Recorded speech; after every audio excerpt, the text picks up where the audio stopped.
Este é o Efemérides Efêmeras, onde você descobre o que aconteceu hoje, no passado.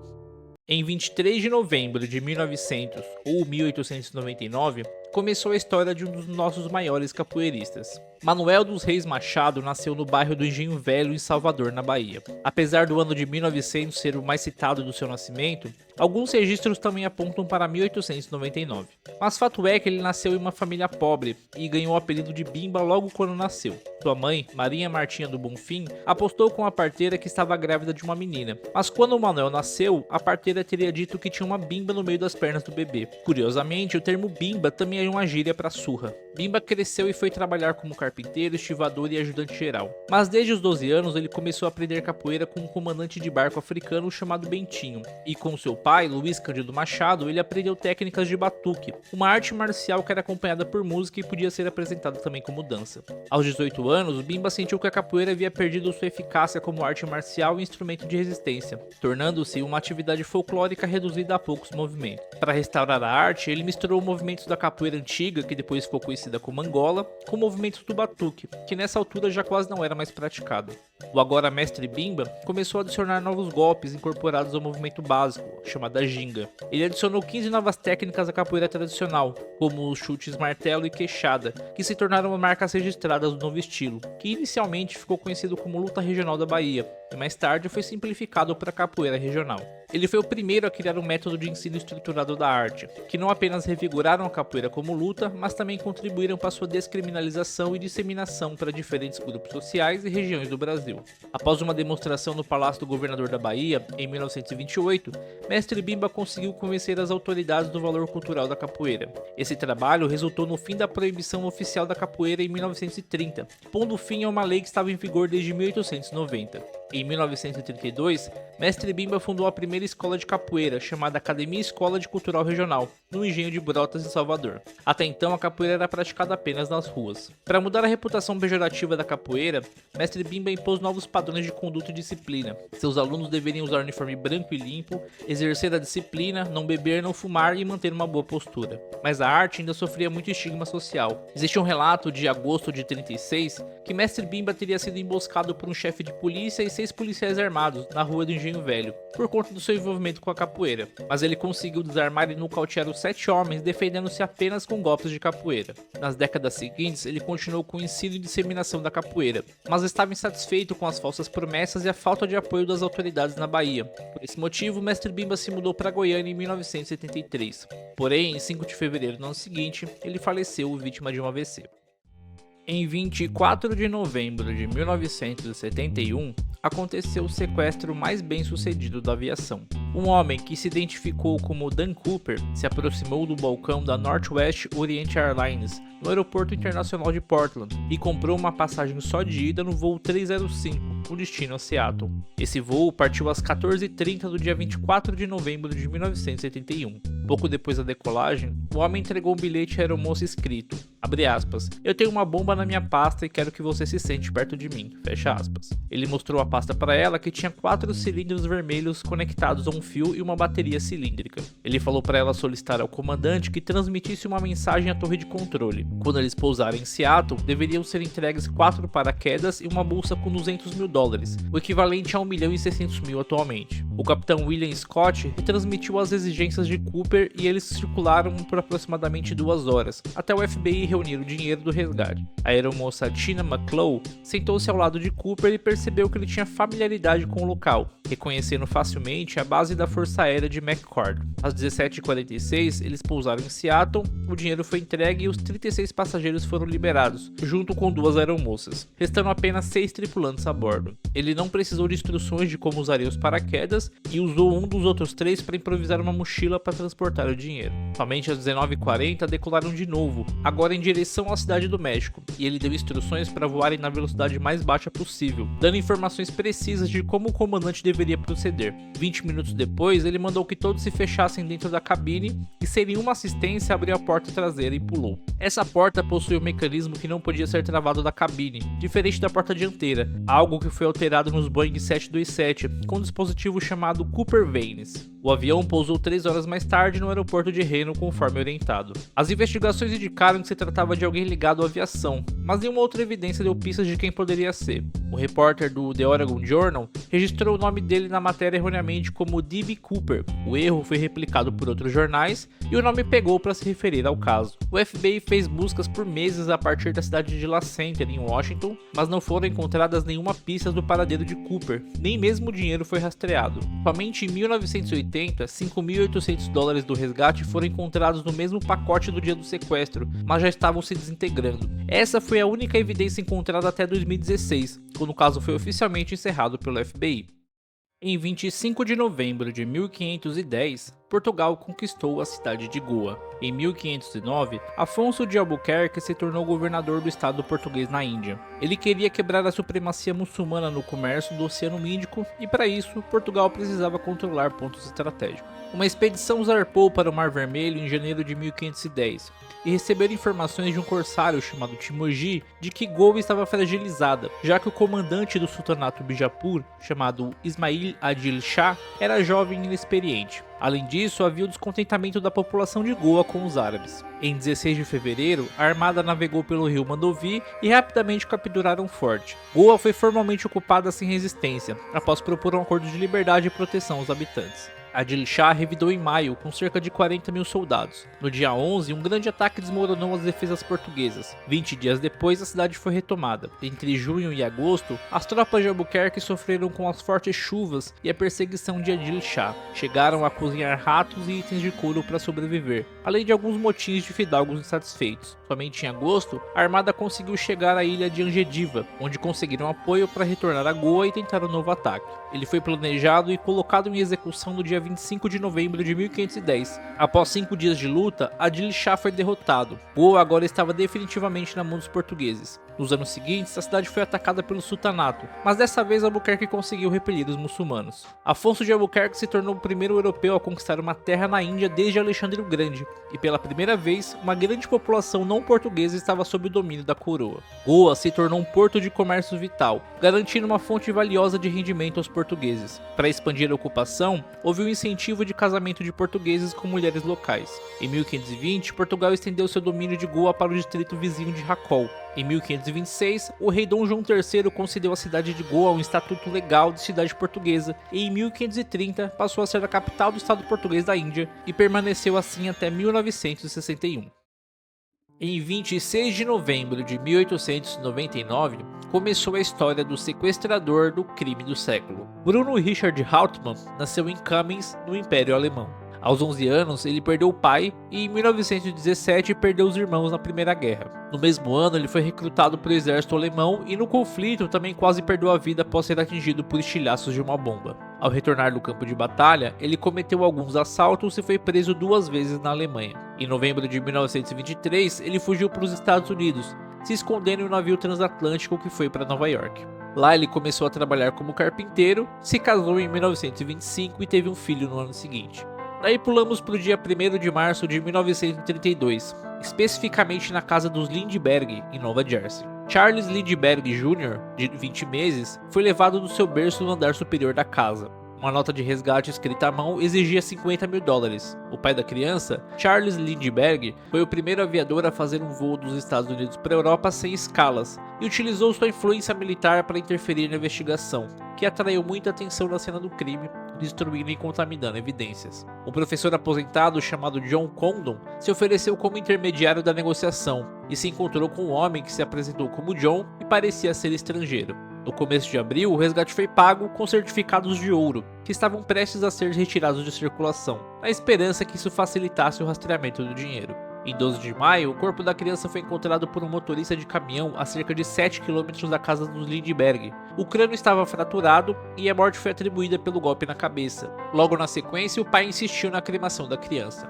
A empregada da casa, Violet Sharp, estava sob suspeita devido a informações contraditórias sobre o seu paradeiro na noite do sequestro. Ela faleceu em 10 de junho, após ingerir polimento de prata contendo cianeto, mas logo depois seu álibi foi confirmado. Sem maiores pistas do caso que ficou conhecido como o crime do século, a polícia se concentrou em rastrear o dinheiro, e um dos certificados de ouro foi usado em um posto de gasolina em setembro de 34. O gerente havia anotado o número da placa do carro, que pertencia a Bruno Hauptmann. Ele foi preso e o dinheiro do resgate foi encontrado na sua casa.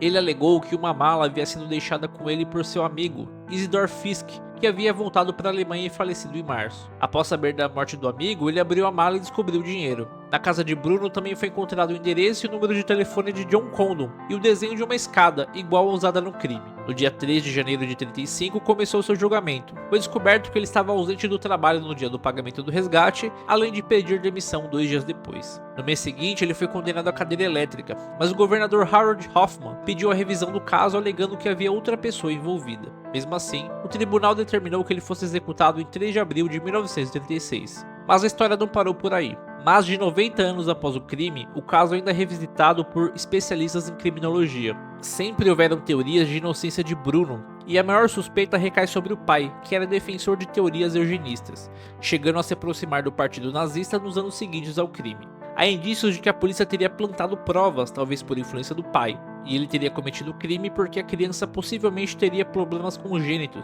mas por ter sido cremada, essa evidência foi perdida.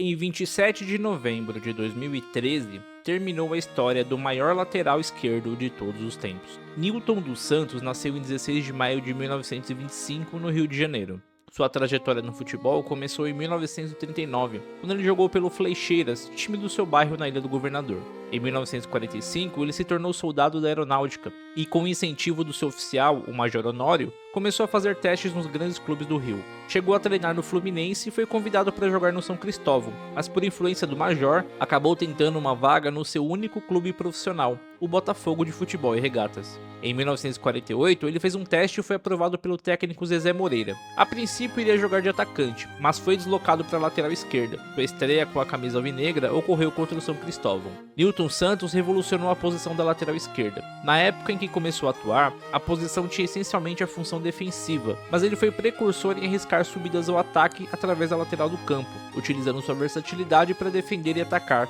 e passou a criar mais chances de gol. Com o tempo, ele ganhou o apelido de Enciclopédia, criado pelo radialista Valdir Amaral, por ser um jogador completo, que atacava e defendia muito bem. Ele fez sua estreia com a camisa da seleção no Sul-Americano de 1949, onde foi campeão com o Brasil. Participou de 4 Copas do Mundo. Em 50 ele foi vice-campeão, mas não era titular. Ganhou a posição na Copa de 54 e foi bicampeão nas Copas da Suécia e do Chile. Ele atuou em 75 partidas oficiais pela seleção, marcando 3 gols. Um deles, inclusive, foi uma pintura contra a Áustria no Mundial de 58, quando ele saiu do campo de defesa, driblou os austríacos e finalizou. Outro momento icônico aconteceu na Copa de 62, no jogo contra a Espanha. Ele cometeu um pênalti, mas deu 2 passos para fora da área, enganando o árbitro, que apenas marcou falta fora da área, e ajudou o Brasil a ganhar por 2-1. Nilton Santos é o recordista no número de partidas pelo Botafogo, atuando em 721 jogos e marcando 11 gols, entre 48 e 64. Ele conquistou 4 campeonatos cariocas e 2 torneios Rio-São Paulo. Após se aposentar, Nilton Santos escreveu suas histórias de Botafogo e seleção no livro Minha Bola Minha Vida. Ele trabalhou na administração dos estados da Guanabara, foi dirigente do Botafogo, treinou o Galícia e o Vitória na Bahia e passou a maior parte da sua aposentadoria do futebol treinando jovens em Uberaba e depois em Brasília. Em 2000, ele foi eleito pela FIFA como o melhor lateral esquerdo de todos os tempos e incluído na lista dos 100 maiores da história em 2004. Também foi enredo do Carnaval Carioca pela Escola Unidos da Vila Isabel. Desde 2007, Nilton Santos passou a sofrer com mal de Alzheimer e, por complicações da doença, ele faleceu em 27 de novembro de 2013. Em 2015, o Botafogo entrou com pedido de rebatizar o estádio Olímpico João Avelange, o famoso Engenhão, que desde então passou a levar o nome do lendário lateral. Em 28 de novembro de 1443, 1912 e 1944, a Albânia se tornou independente. Gheorghe Castriotti nasceu por volta de 1405. Ele fazia parte de uma família nobre que comandava o Principado de Castriotti, território vassalo dos otomanos. Gheorghe se educou no Islã e serviu ao sultão Murad II por cerca de 20 anos. Devido à sua habilidade militar, ele ganhou o título de governador de Dibra em 1440. Durante esse período, ele ficou conhecido como Iskender Beg, ou o Senhor Alexandre, uma comparação de suas habilidades militares com Alexandre o Grande. Esse apelido deu origem ao nome que o deixaria conhecido, Skanderbeg. Só que ele desertou das forças do sultão Murad II e liderou uma força militar para tomar a cidade de Cluj em 28 de novembro de 1443, no que é considerado o surgimento do Estado moderno da Albânia. Ao tomar o poder, ele se reconverteu ao cristianismo e ordenou que todos da cidade também se convertessem sob pena de execução. No mês seguinte, ele convocou nobres albaneses e estabeleceu a Liga de Leze, unificando os povos albaneses sob um único líder. Quando Cluj foi tomada, foi hasteada pela primeira vez a bandeira com a águia bicéfala negra sobre um fundo vermelho. Esse símbolo representava a família Castriote e passou a representar a Albânia quando foi unificada em 1443. A águia bicéfala era um símbolo heráldico comum usado por várias famílias nobres na Europa durante a Idade Média, simbolizando a unidade entre poder espiritual e temporal, ou seja, a conciliação entre o material e o espiritual. Só que a Liga de Leze durou pouco e em 1446 os otomanos retomaram o controle da região e com o falecimento de Skanderbeg em 1468, mantiveram relativa tranquilidade até o século XIX. Foi quando surgiu o movimento nacionalista albanês e uma campanha pela independência em relação ao Império Otomano. A história de Skanderbeg e seu símbolo foram estabelecidos como a bandeira nacional da Albânia e oficializados quando o país conquistou a independência em 28 de novembro de 1912. E essa data aparece de novo na história da Albânia, que foi quando os partisãs libertaram o país da ocupação alemã em 1944, e a bandeira da águia bicéfala voltou a ser usada no governo democrático da Albânia. Em 29 de novembro de 1824, terminou a Confederação do Equador. Durante o domínio português na América, Pernambuco se tornou um dos lugares mais importantes da colônia. Por essa razão, diversas revoltas aconteceram na capitania, como a Revolução Pernambucana de 1817, organizada por republicanos e foi reprimida por Dom João VI. Com a Revolução Liberal do Porto, em 1820, houve um período de maior autonomia no Brasil, em que as províncias passaram a ser administradas por juntas de governo. Em 1821, diversas lideranças da Revolução Pernambucana foram anistiadas e retornaram a Pernambuco, como o rico comerciante Gervásio Pires Ferreira, que assumiu o governo da província, fortalecendo o movimento federalista. Em setembro de 1822, o Brasil se separou de Portugal e, com medo de perder o controle do país, Dom Pedro I fechou a recém-formada Assembleia Constituinte em 1823. Em Pernambuco, essa decisão foi mal recebida, e em 13 de dezembro os liberais elegeram Manuel Carvalho Paes de Andrade como presidente da província, o que foi considerado ilegal pelo governo imperial. Em 25 de março do ano seguinte, foi aprovada a primeira Constituição brasileira e apresentou o poder moderador, concentrando consideravelmente o poder nas mãos de Dom Pedro I. Manuel de Carvalho foi tirado do governo e Francisco Paes Barreto foi colocado no seu lugar. As elites de Pernambuco não aceitavam a destituição. O imperador tentou impor sua autoridade, enviando navios de guerra para bloquear o porto de Recife. Após negociações, Dom Pedro I indicou outro nome para o governo, José Carlos Mairinque da Silva Ferrão, mas ele se recusou a assumir o cargo, temendo retaliações dos movimentos locais. Quando Dom Pedro ordenou que o almirante John Taylor zarpasse de Recife em 1º de julho de 1824, Pernambuco estava sem governante. Aproveitando a oportunidade, Manuel de Carvalho proclamou a independência da província no dia seguinte, dando início à Confederação do Equador. O movimento visava implantar um governo autônomo e federalista, com o objetivo de formar uma nova república. Também pretendiam agregar as províncias da Paraíba, Rio Grande do Norte, Ceará, Piauí, Sergipe e Alagoas. O movimento teve forte apoio de toda a sociedade pernambucana, desde os senhores de engenho até a população mais pobre. Dom Pedro I reagiu em 1º de agosto, enviando uma divisão naval levando 1.200 soldados sob o comando do brigadeiro Francisco de Lima e Silva, pai do futuro Duque de Caxias. O exército desembarcou em Maceió e iniciou a marcha até Pernambuco. Em 18 de agosto, o almirante britânico Lord Thomas Cochrane bloqueou o porto de Recife. Isolado e com um exército mais fraco, a Confederação do Equador foi atacada com força. Manuel de Carvalho fugiu escondido a bordo de um navio britânico em setembro de 24. Sem liderança, os rebeldes foram rapidamente derrotados na capital, mas Frei Caneca e outros líderes, como o Major Agostinho Bezerra Cavalcante Souza, conseguiram escapar e tentaram continuar lutando no interior. Mas não conseguiram progredir e a rebelião chegou oficialmente ao fim em 29 de novembro de 1824. Foi instalada uma comissão militar para julgar sumariamente os prisioneiros, condenados ao enforcamento, com exceção de Frei Caneca e Padre Mororó, que foram fuzilados após os carrascos se recusarem a enforcá-los. Como consequência, Pernambuco perdeu toda a comarca do Rio de São Francisco, que foi incorporada à Bahia, reduzindo drasticamente a extensão territorial da província. Gostou do vídeo? Então deixe um like, envie para quem adora curiosidades da história e me siga para saber o que aconteceu amanhã.